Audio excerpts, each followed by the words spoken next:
Obviously, first year here at Grace. What have been the challenges in fitting into the new position and kind of getting things going?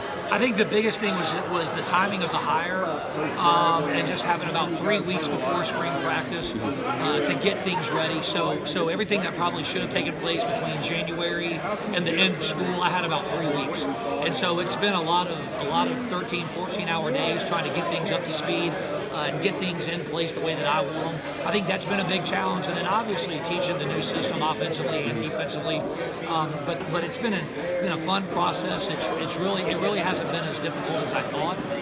And the guys have done a great job of buying in, and the people at Grace have done a phenomenal job of making this transition as smooth as possible. You obviously come from Division II. Grace moves to Division II this year.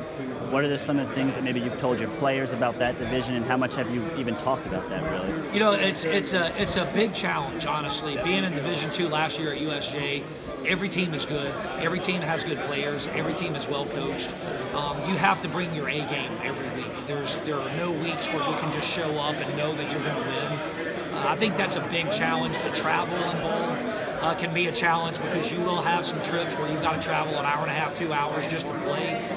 Not just once, but multiple times in the regular season. So that's a challenge, but it's an exciting challenge, because I think it forces you to get better and work hard every week. What's it like being back in East Tennessee in this part of the state? Absolutely love it. It's really an exciting time just for me. To be back at a Christian school, I think that's the biggest thing for me is being able to be at a Christian school where you can be the Christian football coach that God created you to be, and having that freedom to be able to do that is just awesome.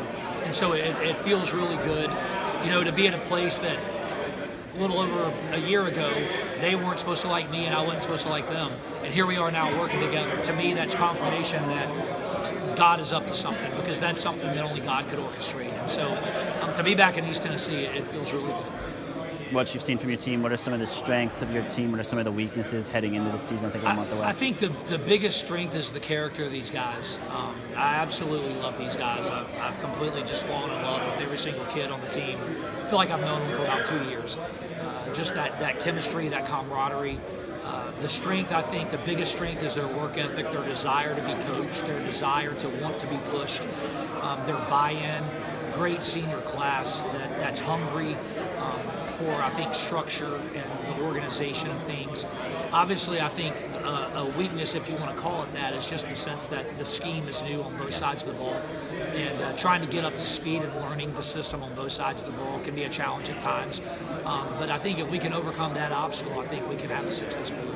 How much easier is the transition when the guys do have that work ethic? I think that makes it a lot easier, because there is a lot of work involved. There's a lot of meetings. There's a lot of coming in early, maybe staying extra after, having to do some things on your own. And so when guys are hungry for that change and hungry for the success, that makes it easier for them to stay motivated when things get hard.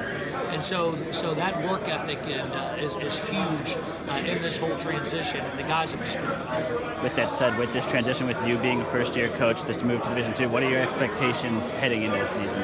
Honestly, when I met with the team for the first time, my expectations, we have 3 core values, and I can honestly say they have nothing to do with football.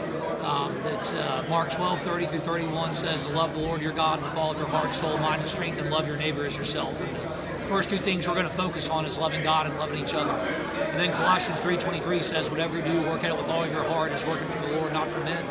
And so the third thing we're going to do is we're going to honor God with our effort. And I think if we can accomplish those 3 things, I think the success, the wins and losses take care of themselves. And so that's honestly what our focus is on every single day. And these guys have done a great job of buying in. Coach, Thank you.